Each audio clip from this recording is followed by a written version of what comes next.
right, so we're gonna get started. So I just want to thank everyone for coming out today for the town hall panel. We have some great panelists that are here today to answer your questions, comments, concerns, things you want to see around campus, and anything that you have to ask them. So on behalf of student government, thank you, and I'm gonna turn it over to Heather. Better? Okay, perfect. Well, thanks everybody for coming. This event is an annual event, and it's always a good time. We know that the students here, many of them have questions already prepared for you. And so before we get started, we'd like you to introduce yourself, just in case they don't know who you are. Paul, of course, everybody knows who you are, but we're going to start with you. We're going to do some brief introductions. We know some people have commitments after about an hour, so we're going to try to keep our answers as succinct as possible and get through as many things that are important to you guys as we go through the night. So, Paul, we'd like to start with you. I was going to say I'm Andy Lynch, but I'm Paul LeBlanc. I'm the president of the university. I'm Andy Lynch. I'm Dr. Lynette, and I am the provost. Hey everybody, thanks for having me. I'm Shannon Brown. I'm the Director of Residence Life, and I'm also co-chair of the care team. Hi, I'm the real Andy Lynch. I'm the Associate Dean, School of Business. And I'm Ray McNulty. I'm the Dean at the School of Education. Steve Johnson, Dean of the School of Arts and Sciences. I'm Tiffany Pfeiffer, the Director of Online Engagement with the College of Online and Continuing Education. And Dan Van Avery with Sodexo Dining Services General Manager. Great, thanks. And so what we'd like to do, we know there are a lot of prepared questions. The panelists have not seen them quite yet. But we're going to sort of have an open flow of conversation of questions from the audience, and then I will probably ask a particular person, unless someone, if it's directed right at you, certainly feel free to jump right in. But if not, some questions I may take the answers to, so we can just keep this moving along. And so, who would like to start? What do we got going on? What are people concerned about? Ryan. Yeah, Ryan. I will repeat the questions. So it's been reported that grad programs are being brought back to university campus. I was wondering if the deans could speak about that as well, and maybe Provost Lynott, about what that's going to entail for the different schools. Okay, so this question is about the grad programs. What I'll ask, actually, if you guys could repeat the question just in case, because there are folks online that are listening, so I want to make sure they get the question. So we're going to turn this over to Andy. So thanks for the question. The programs we're bringing back on campus are business programs, and we are bringing back a couple Masters of Science programs in finance and information technology, as well as the MBA offering. And we've got a number of concentrations that you'll be able to enroll in there. The difference in the offerings that we'll have on campus that we're bringing back is these will be offered during daytime periods in the regular term. So we run, you guys are in the fall and spring semesters, so those will be run, but they'll be run as double block courses. So instead of an hour and 15, they'll be an hour and 30 minutes. So we're excited about bringing those back, and those are in addition to our existing +1 programs that we call internally, which is a number of programs that you can complete in two or three semesters, including the summer. Thanks, Andy. So at the School of Education, we're bringing back some of our master's degree programs, and those programs will be evening programs, and they'll be brought back on campus, and they'll be taught in a cohort model. Mostly these programs will be for teachers who already have their first certification. So they're already in the field of education looking to get a master's degree. We will be operating a new master's degree program off campus that will be the first certification program for people who have a bachelor's degree but want to become a teacher.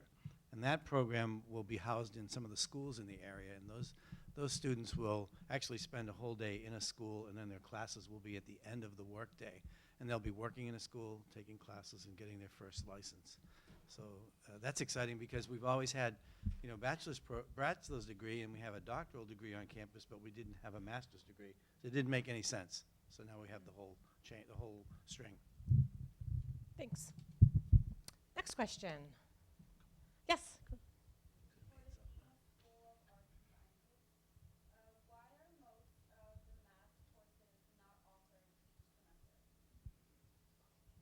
Did you hear the question? Yeah, so why are most of the math courses not offered each semester? Do you have specific math courses? Are you talking about those that are in the actual major or the gen ed? The ones that are in the major, like abstract algebra, is only offered like every third. Sure. Sure. So yes. So you're asking about why aren't the courses in the program offered every semester? Some are only offered every third semester. The rationale behind how we offer all of our courses depends on how many students are in the major. We can't offer a course every semester if we're only going to have 3 students sign up for it, given the amount of students in the major and how many are taking the course, how many still need the course, those things. So as our program directors look at the schedule, they work through how many students do we have, what's their time to complete, when is the optimal time to offer this course. So they do their best to accommodate everybody so that we can maximize the amount of students in a classroom getting the course at the same time. And that's sort of the rationale we have to work on, versus offering a course every semester that we have to continually cancel because we have fewer than 10 students in it. We can't run courses if there are fewer than 10 students, and then your schedule keeps getting bumped and you get even more frustrated because it's not there. So we do have courses by arrangement. So if there's some need you have to graduate, there's an urgent issue you have to take a course, there are ways to take that course a little sooner, and we can work with you to do that. Does that help? Does that answer your question? Yes. All right, thank you. Great, thanks, Steve. What else? Anybody? Yes. What's the purpose of this new arena, and why don't we hold events there for students? Oh, that's a great question. What's the purpose of this new arena? Paul, I'm going to... Patty? Or Paul or Patty. And why don't we hold events there? Do you have an answer to that? So the purpose is, on one level, simply marketing the university's name, building our brand. So when we looked at it, they presented an amazing amount of data, really well done, like surprisingly detailed level of data that showed us that their marketing footprint is throughout the Northeast, and we wanted to make sure that we were reaching students increasingly in Massachusetts, Rhode Island, Connecticut. So when we looked at the number of impressions, the number of hits on their website, the fact that every single ticket they print says SNHU Arena, it was just a really good brand building opportunity. So that's the first swath and the primary reason. Second thing that so there are a number of elements to sweeten the pot for us, right? So the second piece was that we would do some events there. So whether I was just with Tim Beckert, who's the head of the arena, and Stan Spiro, our men's basketball coach, and they were talking about trying to pull together a sort of local basketball tournament. We've done this with hockey, for example. We also use our ability to get really low-cost tickets and make swaths of tickets available. So when Helen was at Disney on Ice or some kid-related thing, people in costume skating. So it's big people in big costume skating event. I think there was like a whole elementary school that we bought tickets for, and they brought teachers could bring their kids during the day, and especially schools that have students with a higher poverty rate, right, where their parents may not have the ability to bring them to such an event.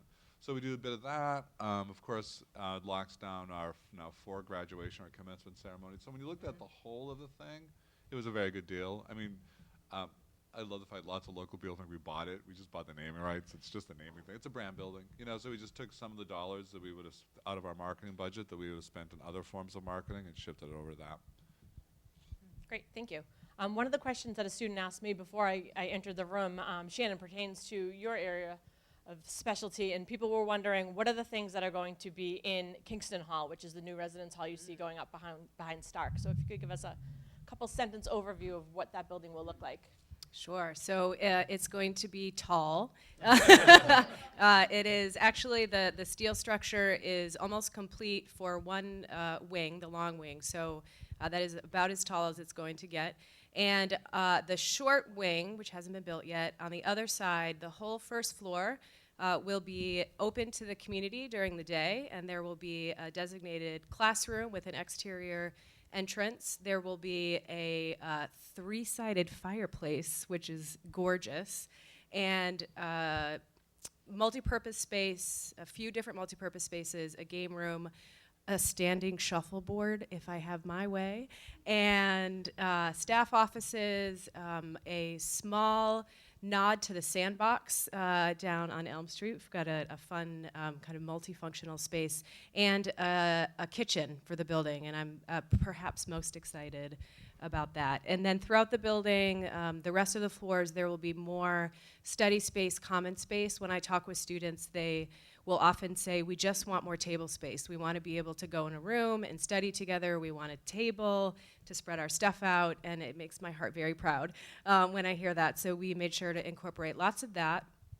And there will be 382 beds in the building, and they will be mostly doubles and some singles, and they will be in the rooms will be in small clusters, and so a group of about 16 students will be in close proximity to a shared bathroom, and then one single-use full bathroom that will benefit us for a lot of reasons and serve students with all different needs in a great way. And then they'll have one common space that will be a small lounge for that particular group, but really anybody can use the space. Thank you. Great. Yes, Matt.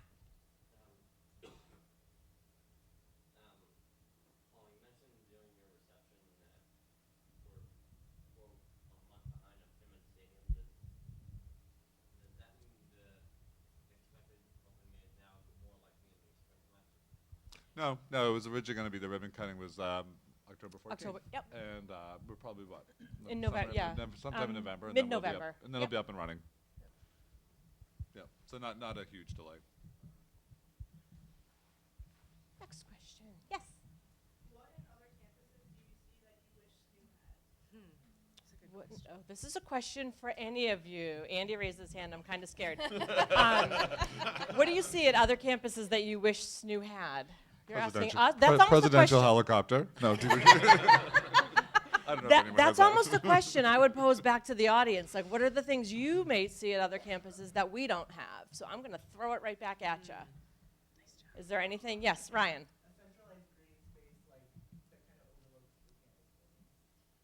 What's the quad, Ryan? Come on, man. We do have a thing called North It's not River central Road. enough? What, like, you want to move it over 5 feet? What are you doing? Like with a fountain and like kind of like what you see like when you look down the big long alley of I know what you mean. Ryan, you're killing me. You know what that green space called? We hear you, Ryan. I think we have this thing called North River Road, which is a little bit of a problem because our campus is on the east and west side of that. You will see that, of course, the Washington Hall parking lot will become a green space in the near future, bringing more sort of common space for students to recreate outside. So we're doing our best. And the Washington lot when it gets replaced. Oh, yes, that's what, yes. Right? Yeah. So we'll double the green space, and we're going to move the whole thing just 20 feet over a little bit. We're really more center.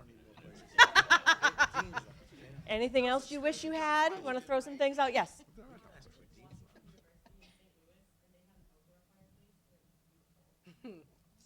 Outdoor fireplace. That is something that is up for discussion. There's a lot to think about. Is it open flame, right? So we were going to put an outdoor fireplace in Monadnock, frankly. Is it going to be open flame? What are the risks associated with that? If we had propane, who can use it? How can you access it? How often do you have to change it? Who changes it? Who locks it up? So it's on our mind. So it's not a no, but it's a, we're not sure it works quite yet. Yep. I'm surprised no one said theater. We really don't have a great performing arts space, which I think is a gap that we'd like to fill. And I think the School of Business needs a new building. Oh, boy. Yes? It really does. It's tired.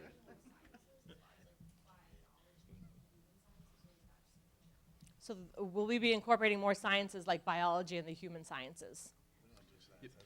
So it's like you're reading our minds. That's a great question. Yes, I think we looked to expand science offerings for several reasons and mathematical offerings with the arrival of the College of Engineering, Technology, and Aeronautics. One, there's a great affinity for us to both support their programs, but there's that opportunity to have. Let me put it this way: when I was in industry, we were testing lasers. We had engineers, we had physicists. We had everybody in the room together, and that's how they work together. And I think we have the opportunity to start doing those kinds of things as we build science programs. I think we are looking, hopefully, to get a biology program out of the gate. we like to follow it with other ideas, both into the physical sciences like physics or chemistry. That would be a good look for us, but also looking at other majors that might support healthcare, the healthcare field, and move those ways. So it's a matter of looking at our budgets and how we grow, and we do have those aspirations. But hopefully, moving forward on a biology program is something that's in our grasp, and we can do that soon, I hope. Great, thanks. Yes?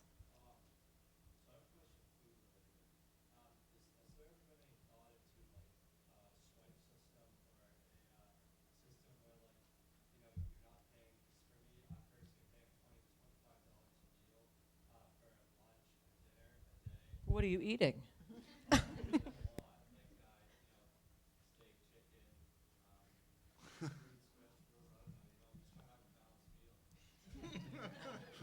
a big balance bill.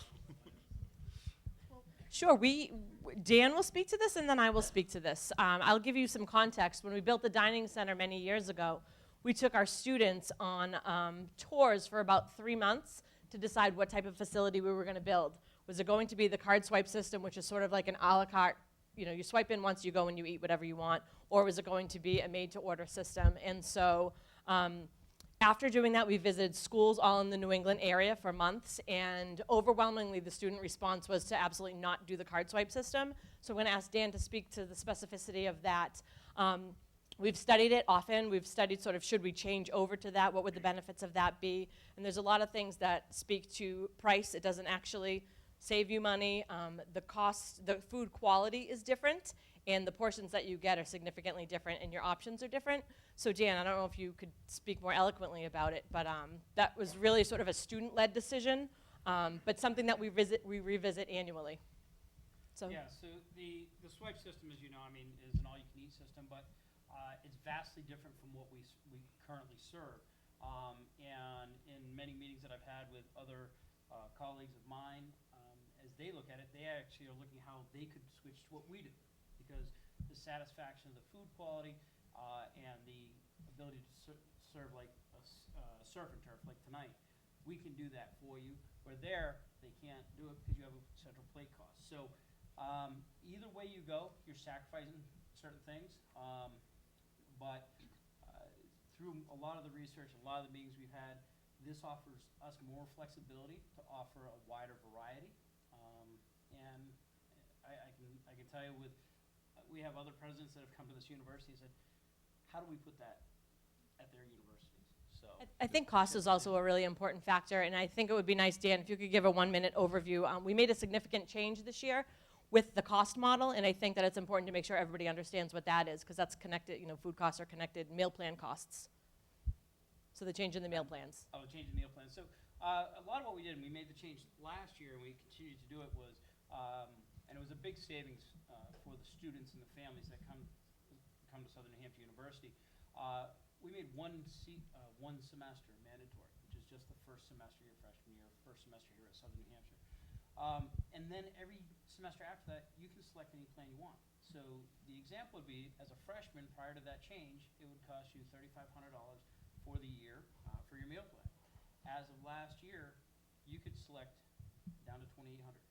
So you're saving $700 for that meal plan. And so you have that flexibility. And that came from feedback from families and from the students that says, college is expensive. Food's expensive, but I don't eat that much. Some eat more. So you have that flexibility to select your plans. And that was really a good model. Say, hey, we're listening. And as we look at our competitors in the marketplace, I can also tell you that we're well under what some of those mandatory fees are in most of New England, quite honestly. But we will continue to look at that. I think it's a really important question to ask, and I think that, annually, Dan and I look at his business model and see if it makes sense for our university. So thank you for the question. What else? Yeah, Brian? Going off of food, are the refunds for students still allowed or no? No, as part of the change in the meal plan was the elimination of the refunds. And basically what that did is, by reducing it, we took that number that says, this is how much the refunds were, and we gave it back up front. So eliminated the need for the student to have to go, hey, I want a refund, all the back work in the accounting and so forth in the tracking, and gave the students back choice. So whether it was $100,000 that we used to return automatically or whatever, eliminated that whole process by saying, we're gonna take this dollar, we're gonna spread it across and not even count it, because we're returning it anyway. So we actually gave it back right from the front. And that was part of the reduction process. So made it a lot easier, a lot cleaner and neat. Thanks. Yes. So we're going off of that as well. So where did the $1,900, like, how did you come to that number for the first semester? Because when I came in as a freshman, I was like around 1,600, and that was when it was required for the whole year. Yep. So Sure. 1,900, like, I'm sure there's math behind that. Right, Yeah. and that, it was really a matrix that said, what is that mandatory number to help us maintain our budget? Obviously, there's a huge amount of overhead, and knowing we could estimate a number of students coming in that freshman year that would help sustain the programs that we're providing, that help keep us whole. If every person on the campus said, I want the lowest plan the next semester, it keeps everything in line. But again, when you're looking at, it could have been 3,500 mandatory versus the 2,800. I think part of it You're still too, saving that. it speaks to sort of what is usage. We sort of try to average how much does a student need to eat, and understanding that they're not going to eat every single meal. If you were to divide that out, it's still only eating some of your meals in the dining center, so it accounts for some of that through that process. So thanks. Any questions outside of dining, perhaps? Yes, we'll go to the back. This is the last dining question. We have a lot of really important people. Yep. Sure. I will take this, Dan, if you want me to. So something that is amazing is the flexibility that Sodexo provides us. Something that is difficult is that we have a system that also allows you to eat from 6 o'clock in the morning till midnight. And as you know, we have a coffee shop in almost every single building on campus. And so students want a lot of things and they want a lot of services. And so trying to find the balance between how do we give you what is appropriate and what you want, which is coffee, that's what you guys want, and breakfast food, with making sure the budget model also works, and studying patterns, things of that nature. So we did look into putting a dining center actually in Kingston Hall, and it didn't make sense quite yet because we haven't increased the size of the campus population. I think if we were to make changes with the size of the campus population, we would consider maybe the conversation. In the new CETA building, we're gonna have another facility that's going to offer a little bit of different food. So what we're trying to do is sort of spread that out so you can, get different things in different places, not have the same thing in every facility. So there are no plans to have a second dining facility right now. We are increasing the seating in that current facility. So you've seen the first phase of the renovation happen this summer on the right-hand side as you enter. The new furniture is coming in over the holiday break in one side, and then over the summer, the new furniture will be coming in for the other side. So we'll be vetting about 125 new seats. So there'll be more seating in the current facility as is. Yes, Michelle. So my question's for COCE. Being an on-campus student, we see the commercials all the time for SNHU, and we know that there's an online. However, I personally don't know anything about online SNHU, so I was wondering if you could tell us some facts or information or different processes of COCE. I know some students on campus can take online and on campus, so just kind of giving some information about the online SNHU portion. Yeah, thanks for the question. How many of you have taken a class online since you've been here? Great. Okay, so you've got some great experience in our learning environment online already and how you do discussion board posts. So our role in online engagement really is to focus on how can we bring that co-curricular experience. So what can you do outside the classroom? And for our students right now, it's everything outside of Blackboard. So how can we provide clubs and organizations, honor societies, these really meaningful leadership experiences that you're also lucky to have here on campus, and deliver that to students. So that's our role. We do have both undergrad and grad programs in COCE. They're all delivered in the online format right now. So we're really lucky to be able to do that. I think 5 years ago we launched an online community for students, and that's the way that they can jump out of their learning environment and then connect with one another. So all of our clubs are free for students to join. Honor societies are similar to here. We have 6 of them, and they can pay a one-time lifetime membership fee to join those. And then our team is really lucky to be able to travel around the US right now and do student meetups. So we have networking events, social events, We've got a live stream program happening downtown next week. We're live streaming a National Society of Leadership and Success speaker, Wendy Williams. So we have about 150 students coming in for that. We do leadership programs here on campus that you actually would all be invited to as well if you wanted to attend and do workshops for the day.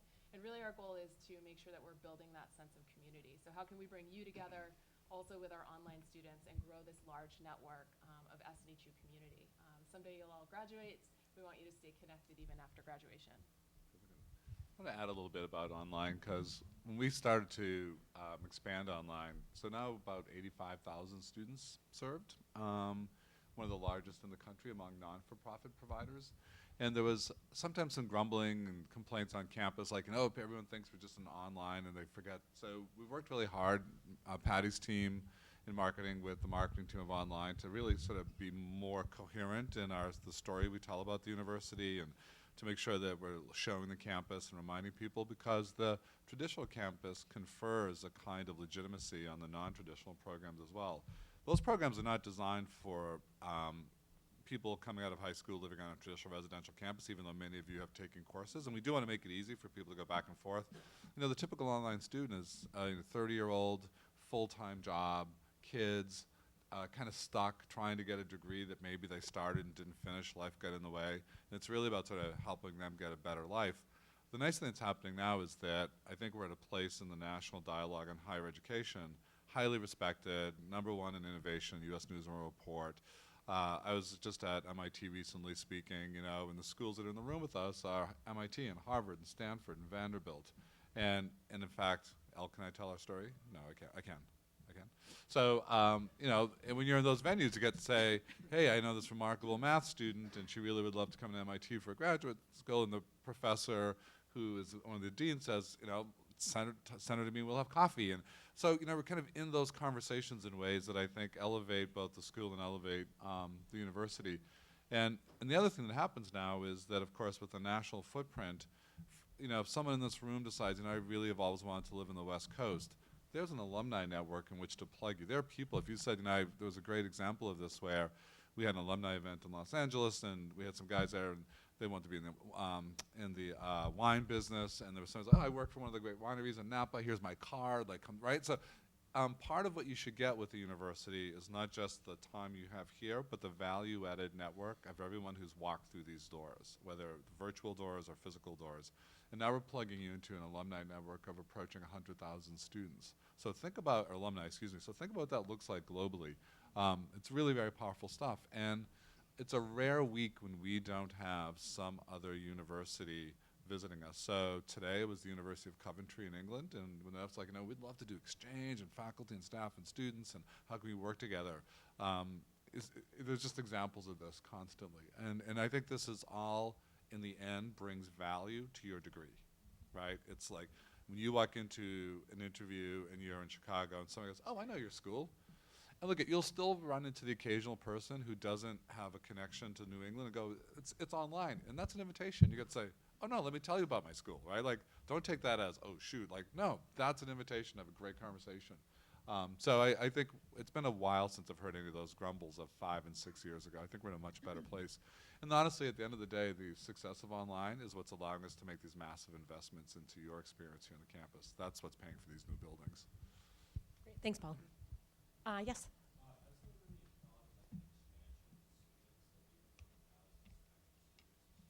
For on campus? Okay, sure. Patty. Yep, that's actually something we consider and we debate back and forth. The market is changing, the demographic market throughout the country, and in the New England region where we typically recruit from, those numbers are actually going down, the number of children born that are coming. So we're keeping a close eye on it. Do we have a capacity to grow? Yes. Right now, though, like all the new construction, the buildings, those are replacement. Those are not buildings for adding on. Those are replacement to take down the older buildings. So it's something we continue to look at, finding that right size, because this feels kind of good, doesn't it? About 3,000, that feels small enough that you get the personal attention. But there's something to be said about maybe, could we go to 4,000? It's something we do, yeah, watch my, everyone's like, what? But it's something we do consider and that we will look at over time. And as the market demand indicates, we will make those decisions. As Patty said, demographics are down across the Northeast. Enrollments are down at schools across the Northeast. If you could persuade your parents to have more kids, that'd be great. It'd be like 18 years before it actually has impact, but we, But we'd have to recruit from, so we have to look at, could we develop a market, a draw from the Chicagoland area, from Texas, from California? And that's a different, that's not something we've done in our 35 years. So it's something that we can consider. We're just not sure what's quite right yet. Thanks, Patty. Yes. Our college acceptance rate right now is around 85%. Do you think having such a high acceptance rate lessens the value of this? who are you asking? Absolutely not. I do not. In fact, it's not, the value of a degree is not on the front end. The value of the degree is on the back end. It is very easy to teach those kids that are absolutely perfect students, right, that have done everything appropriately. They're the 4.0 in high school. And it is helping students who have had challenges in high school, of challenges with their learning from high, who need that extra support, that extra sense of home and confidence. That's what we do incredibly well, and I make no apology for that. I think we recruit just the perfect student. All of you. You right there. Yes. My question is regarding these 8-week classes. I'm sure we have done enough research. Do they really help students? Because I personally feel that these 8-week classes are kind of stressful. I learn less, work more in that period of time.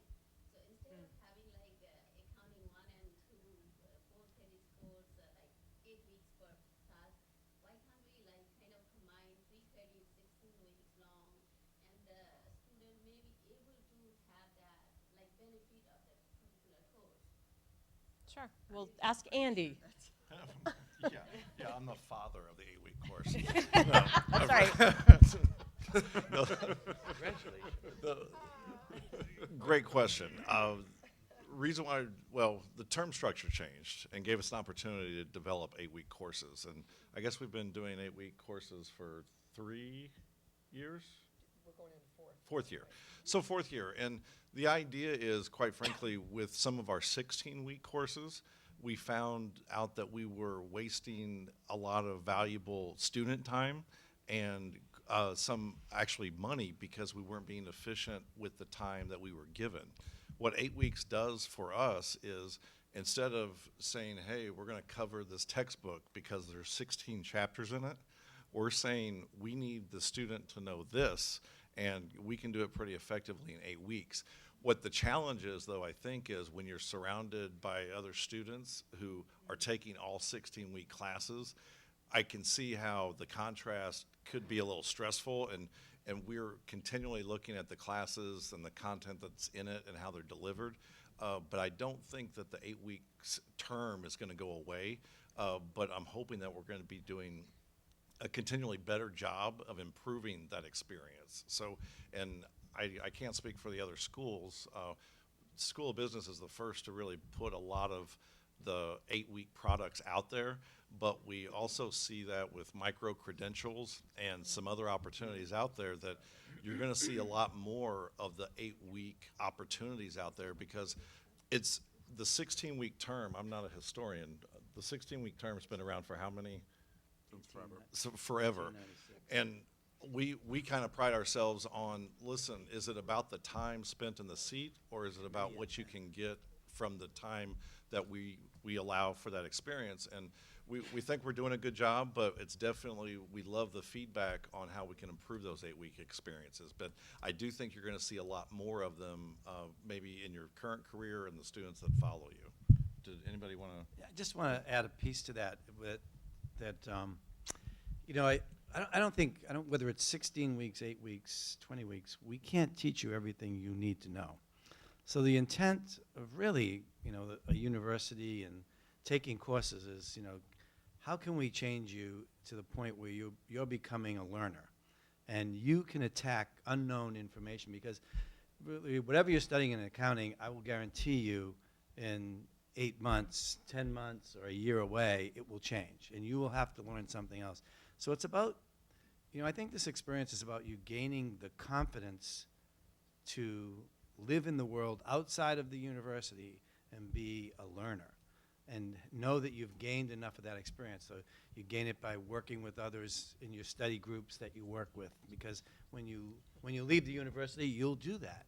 So it's really the time. I think we should, stop looking at how the time is. That's very traditional. I think it's more now, how do we get you to be that vibrant, intellectual that is willing to take on things? And I think it also speaks to the question about our students. And I think we have students that come from all walks of life, and in that diversity, there's great potential for sitting with people that learn different from you, that think different from you, and that's what the world is like outside when you go to work. So I think you have to think of your experience as the aim of the education is not to really just make you graduate with a 4.0, but we look to your success when you leave here, when you leave the university and you enter the workforce, and people say, I want to hire people like that.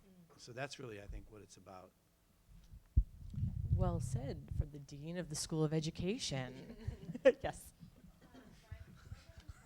Similar to the 8-week courses, but more about focused on degree 3. So for business majors, do you think that in the future the only opportunity or path, I guess, would be a 3-year business degree instead of doing a traditional 4-year? Great question. Actually, that's being spoken about, discussed, that I think we're maybe just a couple tweaks away, that we could bring in everybody, as the 3-year may not even mean that much anymore. Everybody could come in and complete a degree in 3 years, but if it takes you 4 years, if it takes you 5 years, it's not going to change what we do, and that's what we're hoping to get to. It was innovative 5 or 6 years ago when hey, everyone can do it in 3 years, but almost like the 16 weeks. If you could graduate in a year and a half, I'll be there and shake your hand. I don't know if we're there yet for a year and a half, but we feel like that we're just a couple tweaks in the program. We've been around long enough to do that, and some of that talk is around, that everybody could come in and complete that program in 3 years, and that's a great thing, we think. Thanks. Ryan? So at the end of each class, we hopefully will fill out a course eval. What happens with those course evals after we fill them out? Are they reviewed, and how does that process go with faculty? Who would like to take that? Ray? I'll jump in first. Thanks for that question. So I need you to know a couple of things. Those are incredibly important. I read, and the faculty see every one of those reports. I take it incredibly serious, and if you write 3 pages, I'm going to tell you I read the 3 pages. You are the most important things in those classes, okay? You're most important people, and our job is to make sure that you're getting what you came here for. And I can tell you that I look at it, I build graphs and charts and show them to my faculty. They sit in there, and I'll say, look at this. We're the School of Education. We should be everybody should be checking off that this was the greatest learning experience they've ever had, right? Because that's our profession. And so we do take it incredibly seriously. I meet with each faculty member each semester, at the end of each semester when those reports come in, and we sit there and we look at their charts. And by the way, we go back 7 to 8 years on those reports. So if they've been with us that long, they will see trending charts and graphs that indicate. And they're nondescript. They don't know who filled out anything, but it's an incredibly powerful tool.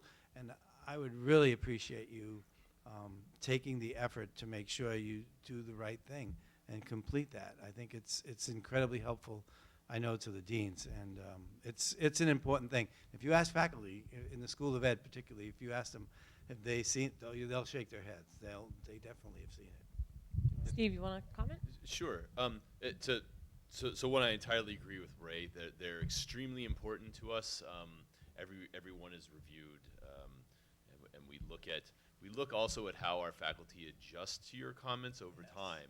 So while you feel like I'm leaving this course, I'm never taking a class in this discipline again. For us, it's continuity, and we do watch from year to year, from semester to semester, what's going on. The other thing is most helpful and I recognize you're filling these out usually at the end of the semester. There's pressure. You have lots of things going on, and to thoughtfully address 4 or 5 classes can take a lot of time on your part. But I love this teacher. It's a great comment to have in a teacher's file. I didn't like this teacher. Not a great comment, but there's not a lot to act on. When you give a quality comment, hey, this teacher did something for me this year that in this course that made me recognize I love this, I had a great moment, or this teacher may not realize when they're doing this activity, it really gets in the way of my learning and what I don't understand here, or they said something to me that really turned me off. Those are helpful because a teacher can act on them. And we can look at that with a faculty member, and they can become better teachers. And so I'd encourage you to look at it more as just a drag at the end of the semester than it's a responsibility that you're helping the students who come behind you have a better experience. They're going to learn more that way as well. I think this also speaks to the beauty of our campus size. Feedback matters to us in and outside of the classroom. And so when you have a question, a concern, a comment, there are people everywhere to help you. And those comments don't just go in the back of our minds. We make change. We expect change in behavior. Sometimes we can agree to disagree on certain things and certain questions that you may have. The fireplace thing. In the end, we may say, like, you know what? Safety, won out in this conversation, and we're not willing to have an outside fireplace. But we can have that dialogue about the question. So however you can provide us feedback in a way that's going to matter is really important. And so I think that also is one of the benefits of us being sort of the right size. People know your name, you know who to go to, you know who the directors are of each area, you know who the deans are. And so we just would encourage you to provide feedback on anything that you think is important. Events like this, SGA, thank you for sponsoring. This is where we hear what's going on. This is where we hear what matters and what people have questions about. So thank you for that. We'll take a couple more questions. Yep. Okay, so my question is about Blackboard.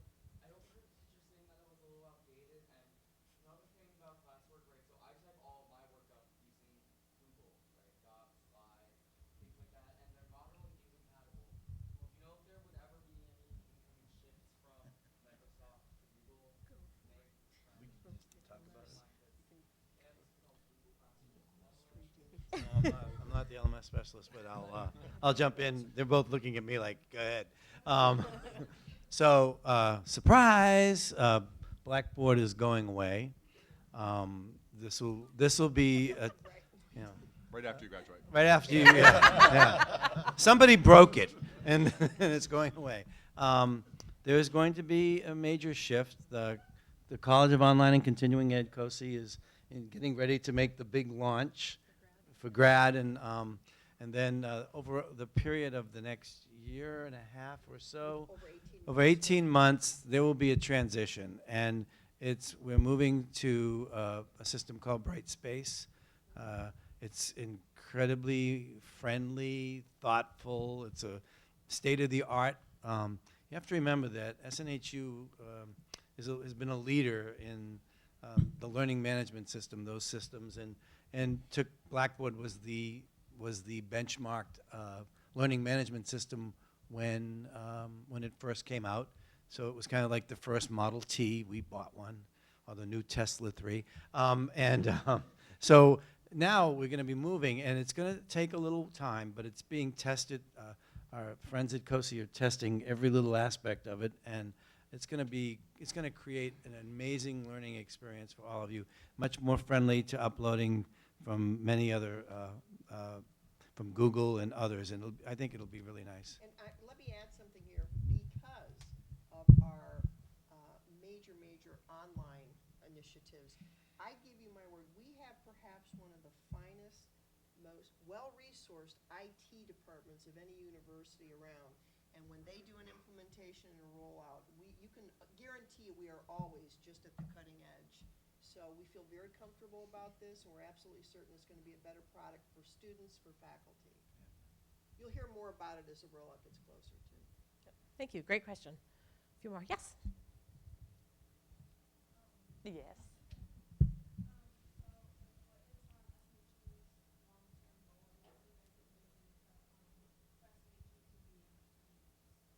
Sure. That's a Patty Paul question.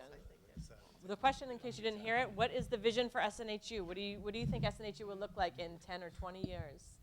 So I think we'll stop talking about online and non-online. I think these will just be blended realities. It's interesting, the research doing on digital natives. So generations just barely younger than you. They don't talk about getting online because they're never offline. And this may be true for many of you at this point. So interesting conversations we're having. We're working with a group out of Palo Alto called the Institutes for the Future, and they're on a retainer, which I just signed off on this week, in which they will do sort of 5 scenario, future scenario planning 10 years out. So maybe not 20, that's a long time with how fast things are changing. So what do we know? We know that you will be in an increasingly blended reality world, and what does that mean for a campus like this? So there's a company in Sweden, this is like weird, who knows if you really want to do these things. There's a company right now that do sort of about the size of a grain of rice implants on their employees, and that gets them into unlocking doors, it registers when they go in, they use it for all kinds of things. Not sure you want an implant, but who knows what 10 years looks like. We know that data analytics are likely to inform everything, and that machine learning and AI will be used ubiquitously. So what we know about digital natives is they don't want to talk to anyone. And that's an interesting educational challenge as we think about developing social skills, the ability to be in the workplace, though we don't know what the workplace looks like. But it really suggests we have to think about different ways of giving people service experiences. So I don't really want to talk to anyone about my financial aid. Isn't there some other way of doing this? And that could look much more like an Amazon consumer grade mobile experience. We just had a presentation this week from a company that's, so you all know, because you've lived it, just how complicated financial aid processes are. This company has done an amazing job using AI to make that so much easier. And we're going to bring them back in because everyone's pretty blown away. So we'll certainly see the integrations of those sorts of things. Imagine a campus. Does everybody know what AI is? Oh, yeah, sure. Come on. Hey, I can't make assumptions. I think so a lot of higher education today is built around putting you on a track that we've created. We're pretty sure that we will see you self-curating your learning. So building platforms that allow you to take advantage of what you already know, learning in places other than the campus. So you do that now, right, with internships and other kinds of things, but think of that as much more broadly defined. We certainly talk about adaptive learning, so learning systems and platforms that really adapt to what you know in a very individualized manner. So I think those are probably very much part of the future. Yeah, so it's we want to build platforms to educate. Our goal, so not 10 years, but sooner, is 150,000 students globally, but to build capacity for 300,000 because the need is enormous. You may have heard that we're doing work with refugee populations outside the U.S. There are 65 million of them. Only 1% have access to higher education. We're literally the only university trying to do this. As Will Zem says, we have picked a fight with one of the world's toughest problems. So it's complicated. But I was just in Lebanon a couple of weeks ago. And you read it, you see it on the news, it's pretty horrifying. When you see it face to face, it's really a sobering thing, and it makes you determine that we need to be part of that solution. So I think that's true. You all are growing up in a world where life expectancy is probably going to approach 100 years, and higher education is built on this kind of crazy notion that you would take sort of 2% of that 100-year lifespan if you're getting associates, or 4% at age 17, and that would somehow suffice for the rest of your life. Not happening. Right, so what we now know is that learning, especially when you look at the speed of change, I think someone alluded to this, maybe it was Ray, that even if you don't change your job will change, right? So you're going to have to go in and out of learning all of your life, and that's not just the sort of cliche of you have to be a lifelong learner. It means that we're going to have to develop all kinds of learning options that are probably not 2- and 4-year degrees, so much more granular. Micro-credentials, just-in-time learning, offered in a whole variety of ways. So it's both exciting and also sort of, holy cow, how do we get our arms around this? So we do a lot of work around this kind of stuff. We're doing an experiment right now with blockchain.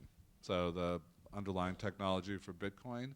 We're doing a pilot where rather than the university holding your credentials, which is what we do now, if you apply to grad school, you're going to call us for a transcript, that you would use, if you're not familiar, we can talk about blockchain. It took me forever to understand it, but your blockchain credentials from SNHU would live in the global ledger, and you own them.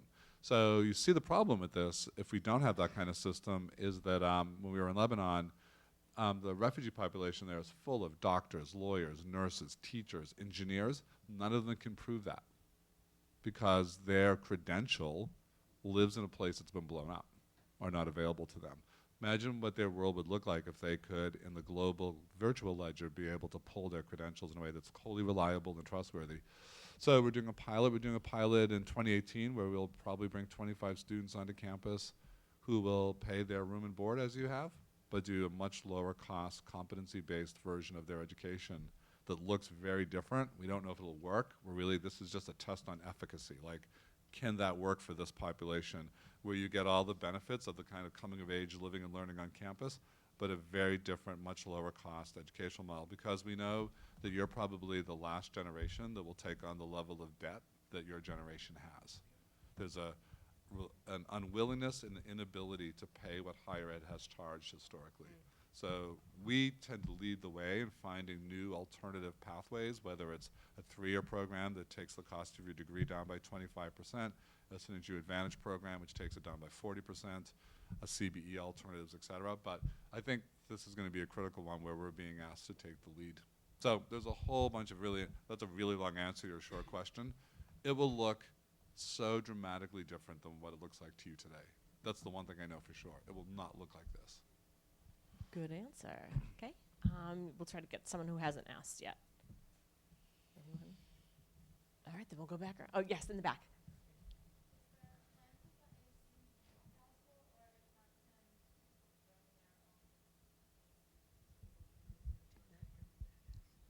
Plan to bring air conditioning into Newcastle, or can they bring their own air conditioning?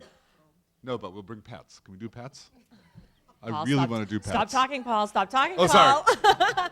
There's no plan to bring AC. When you build a building, you have to build for that capacity. It is incredibly expensive to retrofit a building.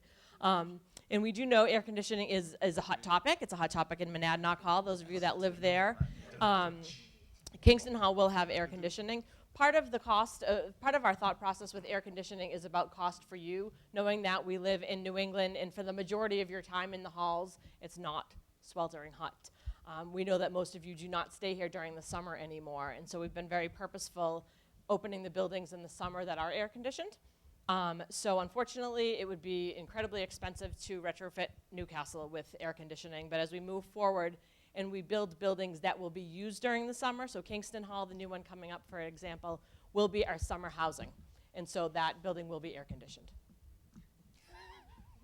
Yay, Michelle. I love your enthusiasm, Brian.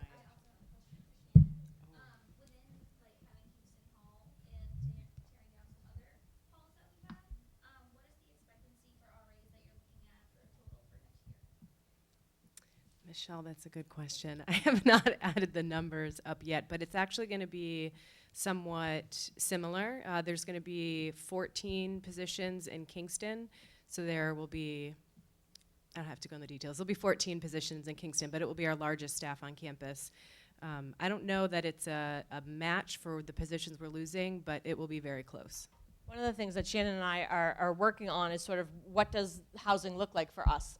As we build these buildings, we're building them with the thought that students would benefit from living in themed housing. So the pods, for an example, as we renovate the pods, we're looking to bring in some more themed housing in the pods.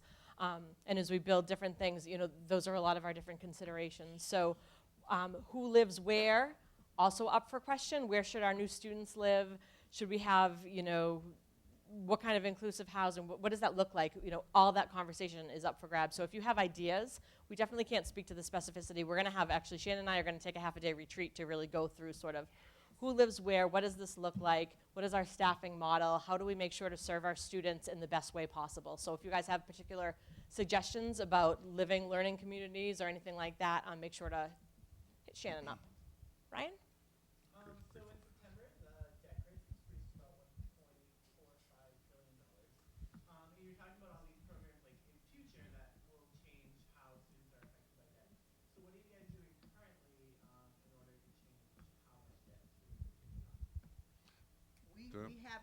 Yes, we have just, after a committee, a cross-functional team from units all across campus have been working for a year on a debt mitigation strategy. So from the point you are recruited and start talking to admissions about coming here, from the time you enroll into your first class and each subsequent semester, we have a program in place that is going to be constantly reminding you of what the outcome of your borrowing behavior might look like when you graduate. So we will take data like, this is the type of major you have, these are the types of jobs there, this is the type of the money that you're borrowing, this is what you can expect to pay monthly over 10 years. But you'll actually be given an indication of that at least once a semester. So you can make decisions, and then those decisions are ultimately yours. So we're waiting to see. I think there will be some students who will be like, wait, oh my goodness, didn't realize. And so they might go back. It has the opportunity for them to go back, talk with their parents, make decisions about perhaps I should be a commuter student for a semester. But you're going to see a much more active engagement in terms of letting you know what your borrowing behavior might look like once you graduate. And then trying to design new program structures that lower the cost. So the simple and obvious one is if you're in a 3-year program, you've saved 25% off the cost of a 4-year degree, right? That's sort of a no-brainer. So trying to continue to, in this pilot I described in 2018 would be a dramatically lower cost version. In the first phase, we'll only try to be sorting out, does it work from an academic perspective, student success perspective, and then how can we sort of deliver it at larger numbers at a low cost like that. So yeah, I mean, I think it's a very concerted effort across the board. Good question. It's painful. It's painful when someone has to leave because we can't make the math work. We give a huge amount of financial aid every year. And I have peers that come to my office and Patty's office all the time. We try to do everything we can. But there are still occasions where you think, God, the gap is so huge. How did we either drop the ball or how did you miss the fact that this was never going to work? It's some of the most painful conversations. Yep. Thank you. Yes. All right, so in line with what you said about bringing refugee students to university now, I know many of them come from countries that do not speak English, so will there be programs and outreach systems available to help them get, one, help get acclimated to like in a place like this, and a way for them to be able to take their classes without having to deal with the language barrier? Yeah, sorry if I wasn't clear. We're not bringing refugee populations here. They can't get into the country. They can't get out of their camps in many instances. This is us bringing education programs out to refugee communities around the globe. And we're actually working with NEASC and have our accreditor, because right now you're required to not deliver the program in English, but they have to have a level of proficiency to get the degree. So it's an odd thing. They could do the whole program in Arabic, but till they can show proficiency in English, they don't technically get their SNHU degree. We're the only region that dictates that. So West Coast universities, for example, can deliver a degree in Mexico wholly in Spanish, as long as the expectation is that the graduate's going to live and work in Mexico. Like, why do they need English in that case? So I think our accreditor is open to that conversation, and it's the work with refugees that has sparked that, because it's a big impediment. Great question. Yes, in the back.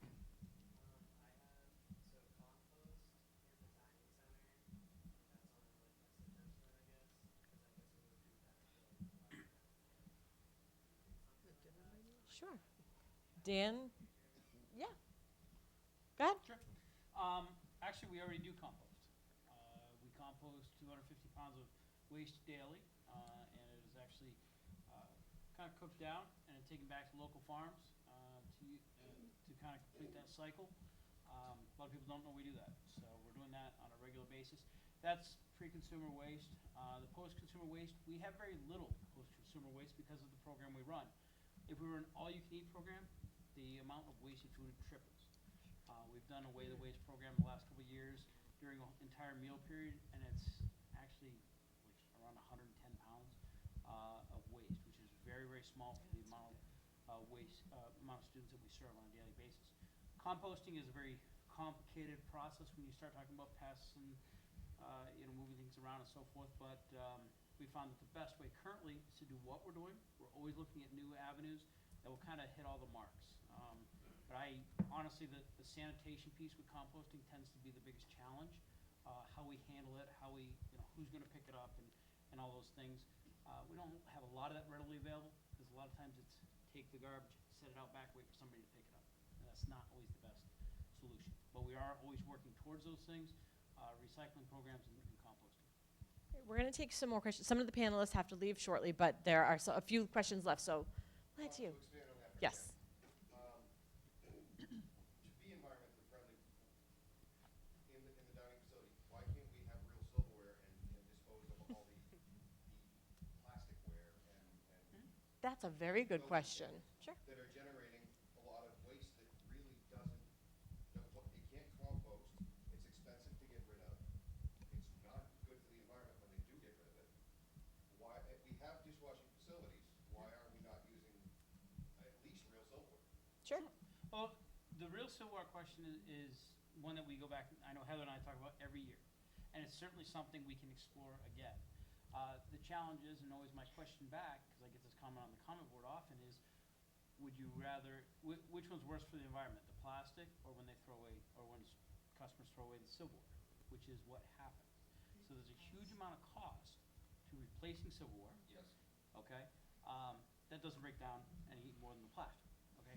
So we actually wind up having a huge change in the actual usage. So because it gets thrown away or taken or whatever it is, that cost goes back to students. We were able to reduce the cost, put it back in the program.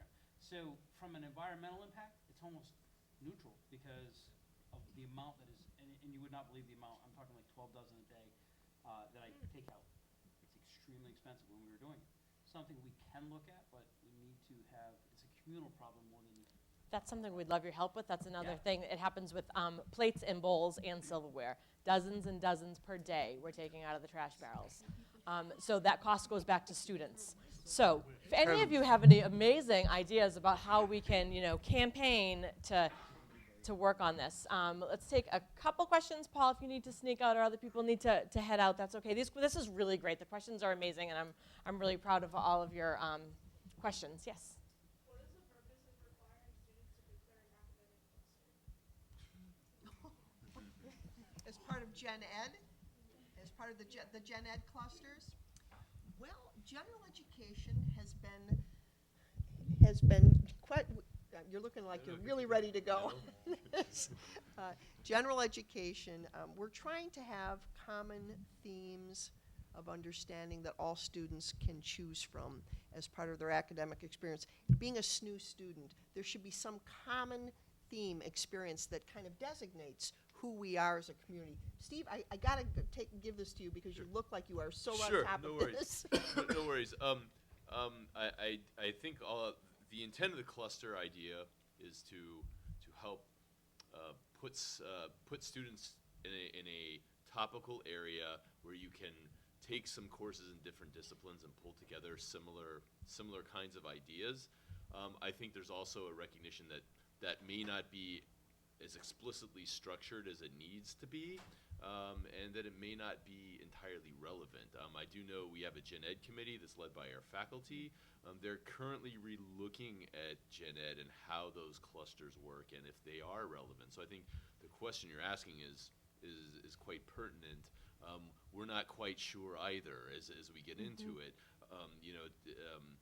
Often as we're setting up plans, over time, the education that you need evolves, it changes, and what you need isn't what students needed 5 years ago. And so, I think as we're looking at Gen Ed and the faculty are re-looking at what the program looks like, that may be something we see change in the next. But I want to move away from the cluster question. It's really the central question, what is the purpose of general education, right? You have your major, you have your electives, and then you have that third component, which is historically, Gen Ed is a collection of courses from the social sciences, the hard sciences, and the humanities, so that you would get exposure to the broad philosophical components of learning.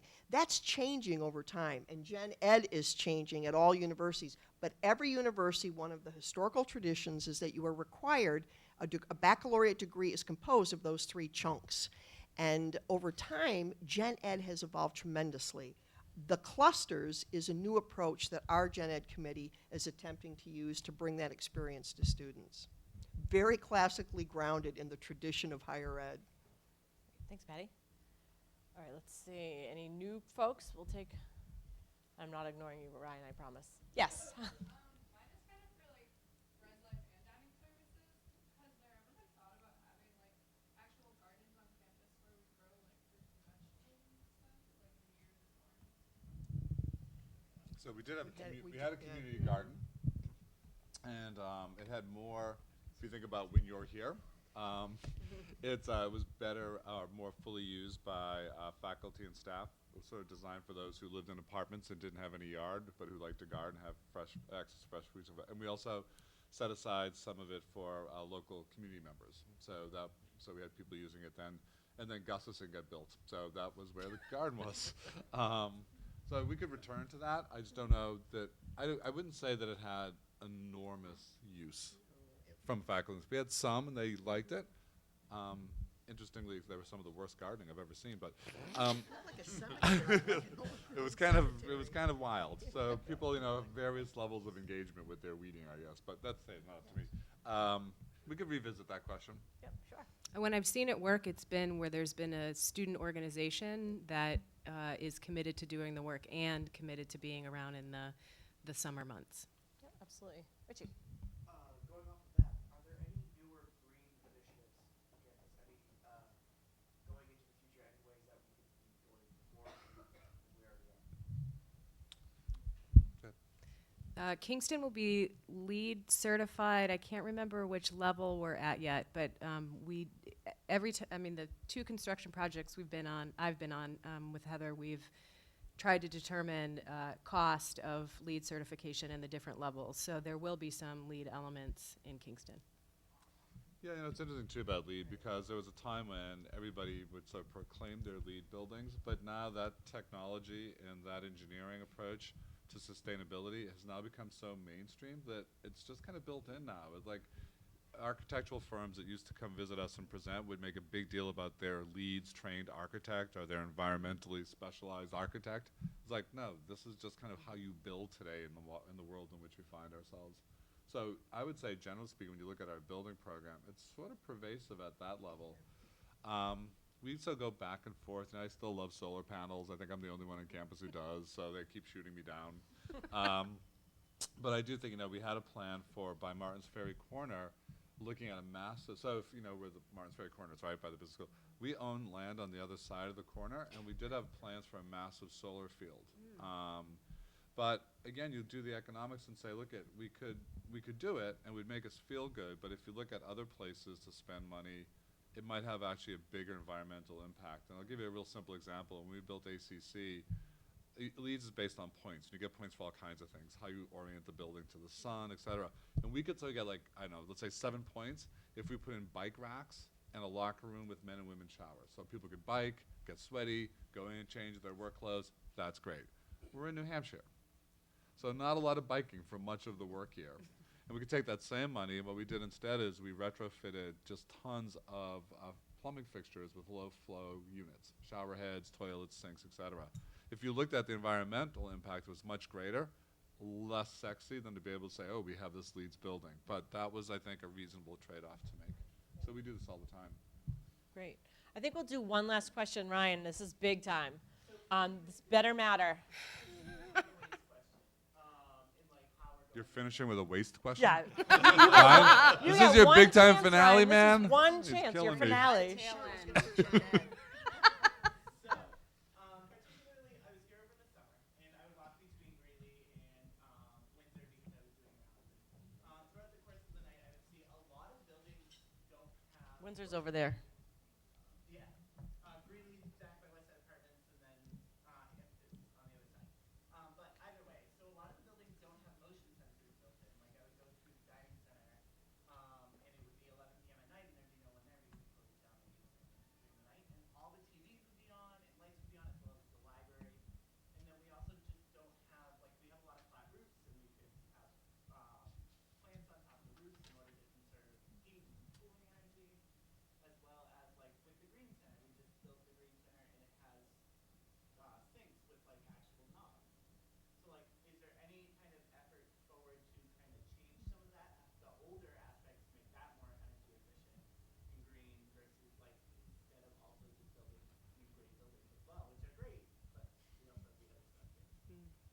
Yeah, so there's been retrofitting on many of the older buildings, as I mentioned, certainly around plumbing, lighting, which is a big energy waste. As we've done the rehabs of some of the older buildings, and so the Green Center, for example, the stuff you don't see, so like the nature of the sort of windows that are put in, the glass that's put in, the insulation, the way the building is, so all of those buildings are modeled on their energy usage. So in the design phase, we sort of see what that looks like and what that footprint looks like. It's a work in progress. We could spend a lot of money on the older buildings. So I don't know, these are trade-offs. Like, I love green roofs, but I'm told like green roofs actually don't have a huge impact. Again, great to, kind of a cool thing to do, but if you're looking at where you make your trade-offs, more green space, permeable driveways, which we haven't done a whole lot of. With climate change, there's a lot of talk about what kind of plants we do. So the city of Chicago, for example, has a dramatic effort right now to replace sidewalks with these sort of crosshatched, where you have sort of lawn and soil between. Because we saw this in Houston, the more pavement, the more flooding. And when you expect more extreme weather events, imagine a deluge. If you're all concrete, asphalt, that's a problem. So we're, I think those are the interesting conversations. But we need, I think, your point is a good one, though. We just did a campus master plan, an updated campus master plan. We probably should do an updated campus sustainability plan, like revisit that. Yeah, thank you. That's a really good suggestion. You actually did it. You did it. You pulled it together, Ryan. Thank you so much. You pulled it out. You pulled it out. You started with waste. I'm like, oh, really? This is how we're going to end? But that's a really great suggestion. We'll follow up on that. And I wanted to thank you guys. These questions are amazing, and I know that some of them come from yourselves, and some of them you got from your committees. And so I would encourage you to meet these folks, meet the panelists, continue the conversation. Just because we have a panel once a year doesn't mean that's the only time that we need to ask questions. And so make sure to make yourself known, introduce yourself to people, get your questions in front of the right people so we can give you the right answers and make some changes so that we can better serve you, our students. So thank you to the panelists for spending the night with us. Thank you. Thank you to Michelle for coordinating the panel and for student government. And student government for coordinating, and I think co-sponsorship from CAPE and IGC as well. So thank you to all of you for coming, and have a great night.